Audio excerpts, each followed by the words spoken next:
الحمد لله رب العالمين. الصلاة والسلام على خير الأنبياء وإمام المرسلين. إن الحمد لله نحمده ونستعينه ونستهديه ونعوذ بالله من شرور أنفسنا ومن سيئات أعمالنا. من يهده الله فهو المهتد ومن يضلل فلن تجد له وليا مرشدا. وأشهد أن لا إله إلا الله وحده لا شريك له، وأشهد أن سيدنا وحبيبنا وعظيمنا وشفيعنا محمدا عبد الله ورسوله صلى الله عليه وسلم أرسله ربه بالهدى ودين الحق ليظهره على الدين كله ولو كره المشركون. أما بعد، فإن أصدق الحديث كتاب الله عز وجل، وخير الهدي هدي محمد صلى الله عليه وسلم، وشر الأمور محدثاتها، وكل محدثة بدعة، وكل بدعة ضلالة، وكل ضلالة في النار. اللهم أجرنا من النار. أيها المسلمون، أيها الإخوة، أيها الآباء والأمهات والأطفال، طبتم وطاب ممشاكم وتبوأتم من الجنة منزلا. ونسأل الله العظيم رب العرش الكريم كما جمعنا اليوم أن يجمعنا تحت ظل عرشه يوم لا ظل إلا ظله، وأن يجعلنا هداة مهتدين. اللهم اهدنا واهد بنا واجعلنا سببا وسبيلا لمن اهتدى. اللهم نور طريقنا ونور قلوبنا واجعلنا من المخلصين واجعلنا من المخلصين. Nous demandons à Allah subhanahu wa ta'ala que nous soyons parmi les sincères et que nous soyons parmi ceux et celles dont les actes seront acceptés bi'idhnillah, et que nous serons parmi ceux et celles qui seront ombragés par l'ombre d'Allah azza wa jalla yawm al-qiyamah. أستغل هذه الفرصة أيها الإخوة كالأسبوع الماضي لأوجه هذه الكلمة لأولادنا وأبنائنا وبناتنا. Je profite de la présence de nos enfants aujourd'hui, grands et petits, enfants, garçons et filles, de leur présence aujourd'hui pour les vacances, de leur transmettre un message qui sera à la fin de ce sermon bi'idhnillah. الخطبة أيها الإخوة حول من السعيد أو من المحظوظ أو من العاقل فيما بيننا. Le sermon sera autour de qui est le plus chanceux parmi nous, qui c'est parmi nous qui a de la chance. Et ça, c'est une expression qu'on entend toujours chez nos enfants et chez les gens. Tu es chanceux, tu as de la chance. Qui a vraiment de la chance? Qui est le plus sage parmi nous? من هو العاقل فيما بيننا ومن هو المحظوظ فيما بيننا. وسنتكلم عن 4 نقاط إن شاء الله حسب ما يسمح به الوقت، على أن تكون النقطة الأخيرة تخص أبناءنا وأولادنا، بل ربما حتى الكبار منا. Nous allons traiter 4 points bi'idhnillah pour dire qui est le plus chanceux, pour dire qui a le plus de chance parmi nous aujourd'hui, pour dire qui est le plus sage entre nous.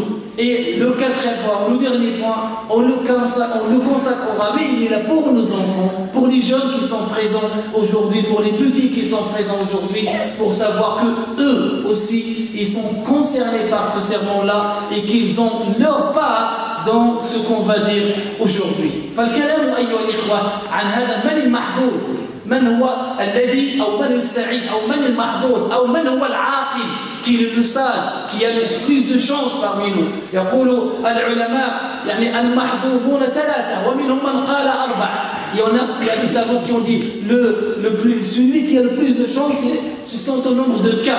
Il y en a qui ont dit 3, il y en a qui ont dit 4. On va dire, Inch'Allah, il y en a parmi des sahaba qui ont cité aussi ces conditions-là, ou ces 3 choses-là, et il y en a qui ont dit 4. فمنهم من قال 3 ومنهم من قال 4.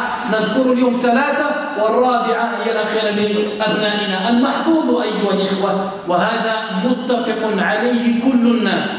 Le plus chanceux parmi nous, si tu fais partie de ces gens-là, tu dois être content. فإذا كنت من هؤلاء الناس فأنت أنعم الله عز وجل عليك. المحظوظ الأول الذي يترك الدنيا قبل أن تتركها. ما نفهموش الكلام بأن من ترك الدنيا يعني أن الإنسان ينعزل عن الناس. وأن الإنسان ينسى هذه الدنيا. لا، فالله عز وجل يقول في كتاب الحكيم: ولا تنسى نصيبك من الدنيا وابتغ فيما آتاك الله الدار الآخرة ولا تنسى نصيبك من الدنيا. نحن نقول أن يترك الإنسان الدنيا يعني قبل أن تتركها، فهذه الدنيا أيها الإخوة زائلة. هذا الكلام قلنا وكررنا، وليس فينا واحد هنا يقول العكس. La première chose, celui qui a de la chance, celui qui a compris, ou le plus sage, c'est celui qui va délaisser cette vie d'ici-bas avant qu'elle le délaisse. Et le fait de dire délaisser la vie d'ici-bas ne veut pas dire que se réfugier tout seul, ne plus et éviter de parler aux gens, ne plus parler, rester dans un coin. Ce n'est pas ça ce qu'on veut dire. Ce qu'on veut dire, c'est ce qu'Allah Azza wa Jalla nous a enseigné dans le Coran al-Karim. Et cherche que ton souci soit l'au-delà et n'oublie pas ta part dans cette vie d'ici-bas. Parce que cette vie d'ici-bas va être comme une qantara, comme un pont pour l'au-delà. كي تجد أو كي تعمل في هذه الدنيا كي ترضي الله عز وجل. إذا أن تترك، لأن هذه الدنيا ستتركنا كما تركت من قبلنا. Cette vie d'ici-bas, elle va nous éjecter, elle va nous délaisser comme elle l'a fait avec les autres, comme elle l'a fait avec les précédents, comme elle l'a fait avec ceux qui nous ont précédés. Et nous allons tous partir. La preuve, vous le remarquez aujourd'hui encore une janaza, que Allah subhanahu wa ta'ala an yarhama akhana rahmatan wasi'a. C'est-à-dire qu'aujourd'hui c'est nos frères, demain c'est nous, après-demain c'est nos enfants, et ainsi de suite jusqu'à ce que personne ne restera sur cette terre-là. Rien que cette semaine, combien d'informations, combien de mauvaises nouvelles, du décès de nos frères, de nos amis, des parents des frères. Il y a un frère mesquin, sa belle-mère vient de décéder là, à l'instant. Juste en rentrant, il m'a dit qu'il a perdu la maman de sa femme. Tout de suite là, il y a un frère pendant le Jumu'ah mesquin, il est venu, il a enterré sa maman, il est revenu. Allah Azza wa Jalla an yarhamaha rahmatan wasi'a. فهذه الأيام أيها الأخوة، هذه الموت حقيقة لا بد أن نستعد لها. Il faut qu'on soit prêt. Certes, ça fait peur, mais nous allons passer par ce stade-là, nous allons partir de ce monde. فقبل أن تضحك علينا الدنيا نتركها.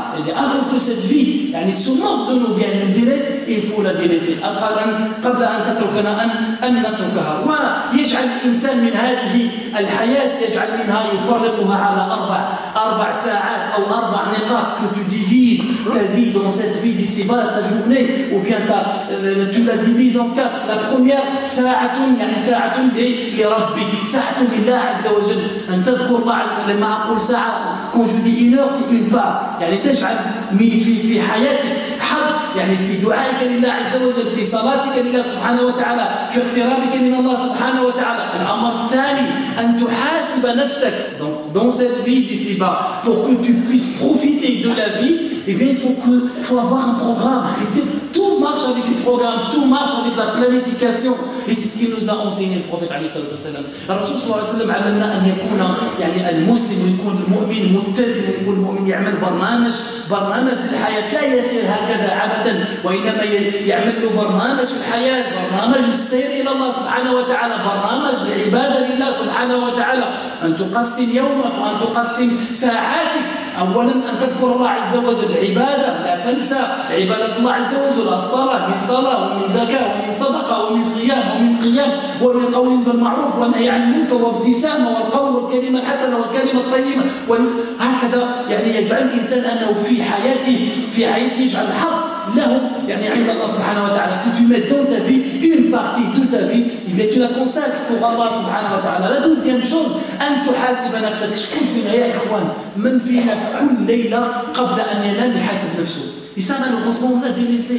Nos prédécesseurs étaient comme ça. Le prophète, alayhi salatu wassalam, était comme ça. يحاسب نفسه. Omar ibn Khattab كان يقول حاسبوا أنفسكم قبل أن تحاسبوا. Demandez des comptes à votre nafs avant qu'elle ne soit demandée, C'est-à-dire qu'un jour, on va être devant Allah subhanahu wa ta'ala, il va nous poser des questions sur ce qu'on a fait. فمن منا قبل أن ينام يقول ماذا فعلت؟ هل صليت؟ هل ضيعت الصلاة؟ هل قمت بالمعروف؟ هل أمرت بالمعروف؟ هل نهيت عن المنكر؟ هل تصدقت؟ هل كنت عادي في الأحكام ديالها؟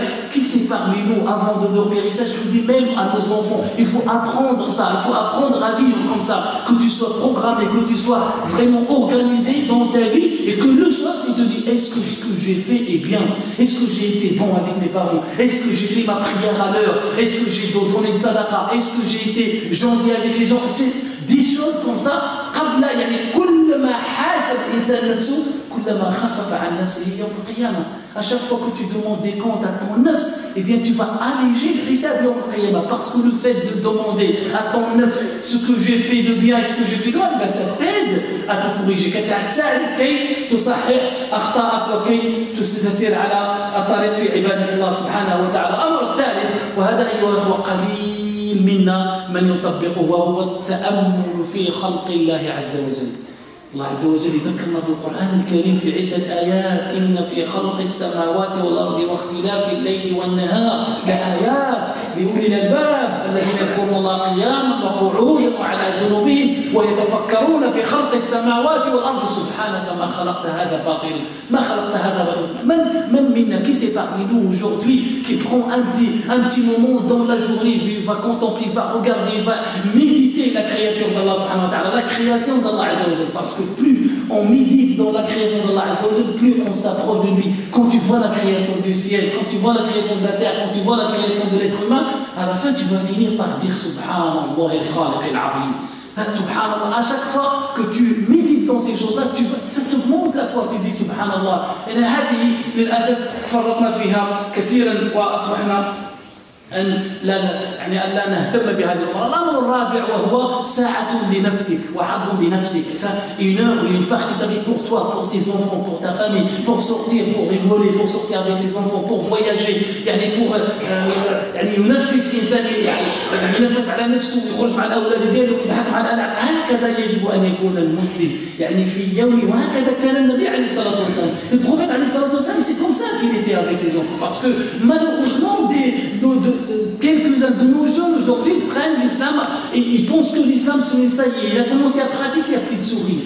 Il ne te sourit même pas, il ne te regarde même pas, il ne te parle même pas. C'est comme si c'est l'islam, c'est se mettre dans une bouteille, s'enfermer le plus et puis éviter tout le monde. ليس هذا الإسلام. النبي عليه الصلاة والسلام كان يخالط الناس عليه الصلاة والسلام وكان يتكلم مع الكبير وكان يتكلم مع الصغير وكان يسلم على الطفل الصغير فلا يزيل يده صلى الله عليه وسلم حتى يزيلها الطفل. كان يكبر الأطفال, كان يعطي القيمة الأطفال. C'est comme ça qu'était le prophète عليه الصلاة والسلام. Il donnait de la valeur aux enfants, il donnait la valeur aux petits. Il aimait عليه الصلاة والسلام les enfants. C'est quand vous cherchez dans sa vie عليه الصلاة والسلام mais les enfants, والله العظيم vous allez être étonnés comment il était صلى الله عليه وسلم avec vous, avec des enfants à votre âge. النبي عليه الصلاة والسلام يأتي يوم يعني وكان معه كبار الصحابة. Un jour il était avec les plus grands compagnons صلى الله عليه وسلم et avec ces gens-là il y avait un petit, il y avait un enfant. كان عن يمين النبي عليه الصلاة والسلام. Et cet enfant était à la droite du prophète عليه الصلاة والسلام. فشرب النبي عليه الصلاة والسلام. Le prophète عليه الصلاة والسلام a bu dans un récipient. À sa droite il y a un enfant et à sa gauche il y a des grands compagnons. فالنبي عليه الصلاة والسلام بما أنه شرب فلا بد أن يعطي إلى اليمين. Il doit commencer par la droite pour donner à boire aux autres. Et à sa droite il y avait un enfant. Qu'est-ce qu'il fait le prophète عليه الصلاة والسلام? Il demande à cet enfant l'autorisation de commencer par un compagnon, par quelqu'un de gauche. Il lui dit à Bounay, est-ce que tu me permets de donner à cette personne-là de boire avant toi parce que toi tu es petit? Mais comment on fait aujourd'hui nous avec nos enfants? Ça c'est pour bien et pour que nos enfants aiment leur prophète عليه الصلاة والسلام qui les a défendus, qui leur a donné de la valeur. النبي عليه الصلاة والسلام اللي أعطى القيمة لهذا الطفل, اللي أعطى القيمة للبنت, أعطى القيمة للبنت وقال اللي كانت عنده بنت ورباها وكبرها حتى على الإسلام وعلى الدين وزوجها تكون له حرز وتكون له نجاة من النار يوم القيامة. هذا النبي عليه الصلاة والسلام علمنا في المعاملة مع أولادنا, في المعاملة مع الأطفال ديالنا. فالنبي عليه الصلاة والسلام يطلب من الطفل, il demande à l'enfant, au petit, est-ce que tu me permets de donner à boire aux autres? فقال الولد لا يا رسول الله والله ما كان لي أن أعطي حقي بعدك لأخر. L'enfant lui dit non ya Rasulallah, non je n'accepte pas, moi j'aimerais bien boire après toi. Et c'est c'est une grande chance pour moi de boire dans le même récipient que toi et il meurt après toi. فماذا فعل النبي عليه الصلاة والسلام؟ أعطاني الولد أن يشرب.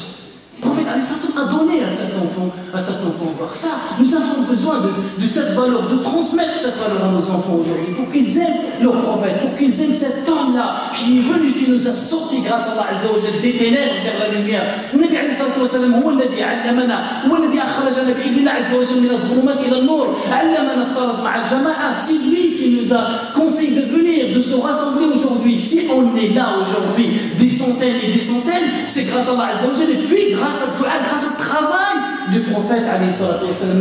العمل ديال النبي عليه الصلاة والسلام. فهكذا يجب أن نكون مع أولادنا. Donc إذا قلنا أن يعرف الإنسان ربه وأن يعمل بالوصول إلى الله عز وجل وأن يحاسب نفسه وأن يتأمل في مخلوقات الله عز وجل وأن تكون له ساعة لنفسه ولأهله ولزوجته ولأولاده ولوالديه.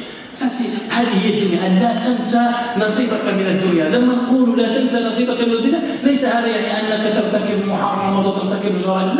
لا تنسى نصيبك من الدنيا يعني أن الدنيا تعيش فيها ويجب أن تكون هذه الدنيا سببا في تقربك من الله عز وجل. C'est comme ça qu'on doit être cette vie d'ici-bas. Ça doit nous rapprocher normalement d'Allah Azza wa Jal. Parce que vous êtes tous d'abord, on va partir un jour. Pourquoi ne pas se préparer pour ce départ comme aînés pour nos frères et nos sœurs qui partent et qui nous quittent chaque jour et un jour ça sera notre tour. إذا هذا الأمر الأول أيها الإخوة ça c'est la première chose هو أن العاقل هو الذي يترك الدنيا قبل أن تتركها. الثاني أيها الإخوة المحظوظ الثاني هو الذي يبني قبره قبل أن يدخلها. يقول الله سبحانه وتعالى أن يعيدنا لمثل ذلك اليوم إعدادا حسنا.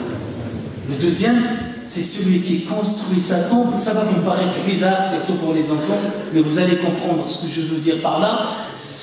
Le sage, ou le clever, ou le plus intelligent, c'est celui qui va construire sa tombe avant de la rentrer. Avant de rentrer dans la tombe. Nous allons tous passer par ce moment. Parce qu'il y a des frères, la porte est fermée, il fait chaud, il y a des frères qui sont debout.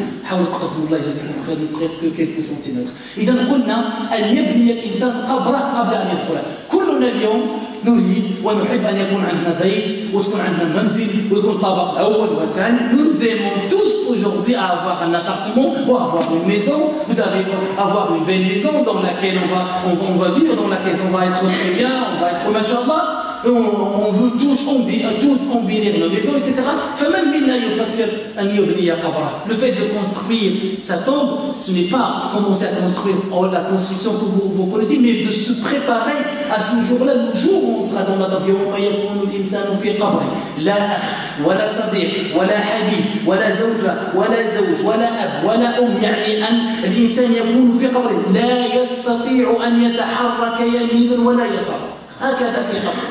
Le jour où il sera dans sa tombe, dans ce trou-là, quelques centimètres et quelques mètres de longueur est vraiment restreint, il ne peut bouger ni à droite, ni à gauche, ni parents, ni enfants, ni femmes, ni mari. Personne ne pourra nous aider ce jour-là. La seule chose qui rentrera avec nous dans notre tombe, c'est nos actes. C'est ce qu'on a fait. العمل الذي قمنا به. فأن تعمل وأن تبني قبرك، أن تفكر في القبر قبل أن تدخله. يفكر الإنسان في توسعة القبر لأن من الناس من يدخل القبر فيوسع الله عز وجل عليه ويجعل قبره روضة من رياض الجنة. اللهم اجعل قبورنا روضات من رياض الجنة ولا تجعلها حفرا من حفر النار. يستعد الإنسان لبناء قبره. On se prépare à la construction, à la préparation de cette tombe dans laquelle on va rentrer à la fin de nos vies ou bien quand on va partir de ce monde. C'est le premier passage de la vie d'ici-bas à la vie là. Le premier passage c'est dans la tombe. On va être dans le monde qu'on se prépare à ce jour-là. Il faut construire, il faut qu'on construise cette tombe-là. Il faut qu'on se prépare à cette rencontre. الأمر الثالث أيها الإخوة وهو من العاقل من يرضي ربه قبل أن يلقاه. يا رب اجعلنا منهم. من يرضي الله قبل أن يلقاه. C'est celui qui va satisfaire Allah subhanahu wa ta'ala avant de le rencontrer. هذه الدنيا يا إخوان دار ابتلاء، دار مشاكل، دار هموم، دار أحزان. Cette vie d'ici-bas, personne ici présent n'a trouvé la vie comme il voulait. Personne parmi nous. Nous sommes tous ici, chacun, personne n'est satisfait.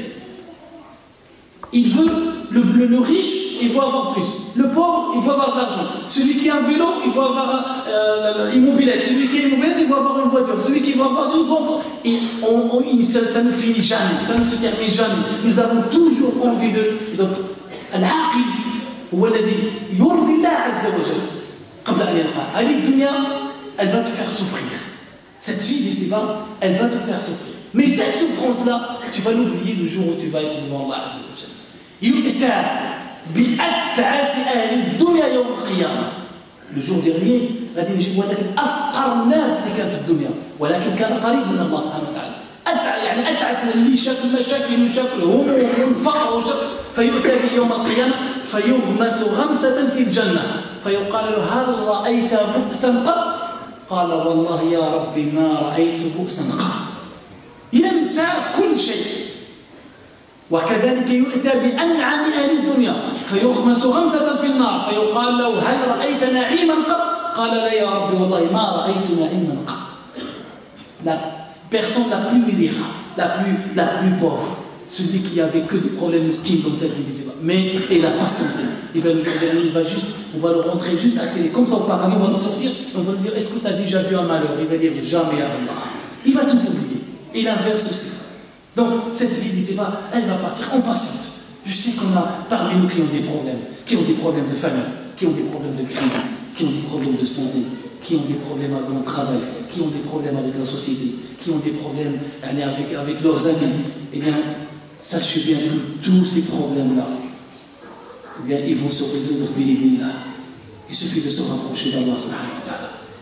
Alors, من أثقلته الديون منا من الناس ما عندوش ما ياكل. Il n'a pas de quoi manger. S'il mange le matin, il pense ce soir qu'est-ce qu'il va manger. Il y en a parmi nous qui sont comme ça. منا من عنده مشاكل في بيته، ما عنده مشاكل مع أولاده. راه من الإخوان من يصلي وهو يبكي لأنه ابتلي بابن لا يصلي. من الأبناء من يصلي ويبكي لأنه ابتلي بأب لا يصلي أو أب لا تصلي. Ne croyez pas que cette vie d'ici-bas c'est rose. Nous avons tous des problèmes. Chacun d'entre nous a des problèmes. Mais le seul qui pourra nous donner la solution c'est Allah subhanahu wa ta'ala. D'abord te diriger vers les gens. قد تسأل الناس، قد تسأل المجتمع، قد تسأل، ولكن إذا لم يرد الله سبحانه وتعالى فلن يكون لك الحل. لذلك حلنا الوحيد هو الله عز وجل. يتوجه الإنسان لله سبحانه وتعالى. إذا قلنا العاقل من ترك الدنيا قبل أن تتركه، ومن بنى قبره قبل أن يدخله، ومن أرضى ربه قبل أن يلقاه. والرابعة والأخيرة إلى quatrième, et ça c'est pour nos enfants, et même pour quelques-uns parmi nous, الأمر الآخر وهو من بر والديه قبل أن يفارقاه. من بر والديه قبل أن يفارقاه. C'est celui qui va obéir et qui va être miséricordieux Dieu envers ses parents avant qu'ils le quittent. Il va venir un jour où tu vas les quitter ou ils vont te quitter. Donc le plus intelligent parmi nous, le plus sage, c'est celui qui va être bien avec eux avant qu'ils partent. Parce que quand ils partent, tes larmes ne te serviront à rien. الدموع لا تنفعك بشيء إذا ذهب أبوك وإذا ذهبت أمك. أنا أتصور الأخ التقيت بالأخ الذي فارقت أمه الحياة الأسبوع الماضي وذهب مسكين إلى البلاد كيف يكون حاله دفن أمه ورجع. الله عز وجل أن يرحمه رحمة واسعة ونجعل من أهل الجنة. وأتصور من الإخوة من مات أبوه وماتت أمه، أخ معنا الآن، هذا الأخ سنصلي عليه الجنازة، كيف يكون حال أولاده؟ كنت مع أخ بالأمس مريض، يعني حصلت وقعت له مسكينة كرون بروبليم دو في، وأولاده سبحان الله حوله، وهذا رأيته بعيني يعني البارحة وكنت موجود. نطلب الله سبحانه وتعالى أن يثبتنا. Et j'ai vu un exemple hier, je n'arrive pas, je l'ai raconté à ma femme et mes enfants, je n'arrive pas à l'oublier. On était avec le frère Mouskin, il était dans un état très critique. Ya subhanallah, ya ikhwan, Allah Azza wa Jalla yuthabbitana. زوجته أمامه وأولاده حوله أقسم بالله العلي العظيم تنزل الدموع من عينيه ويرفع يده ويقول أشهد أن لا إله إلا الله وأشهد أن محمدا عبده ورسوله اللهم صل على محمد. والله شهد على ما قالها وكررها إلا ودي. جدي يا ربي تعدنا لهذا اليوم هذا. Demande Allah subhanahu wa ta'ala que nous soyons prêts pour ce jour-là, que nous aurons au moins l'occasion de dire أشهد أن لا إله إلا الله وأشهد أن محمدا رسول الله. فما حاول أيها الإخوة الدنيا فايتة سيت بها الوقت خليكم من المشاكل وخليكم ليس لي بروبلème اللي يهضر فيكم خليه celui qui parle derrière votre dos laissez-le celui qui vous fait du mal pardonnez-lui celui qui prend votre droit pardonnez-lui vous aurez votre droit auprès d'Allah subhanahu wa ta'ala. قولوا ما تسمعون واستغفر الله لي ولكم انه غفور رحيم.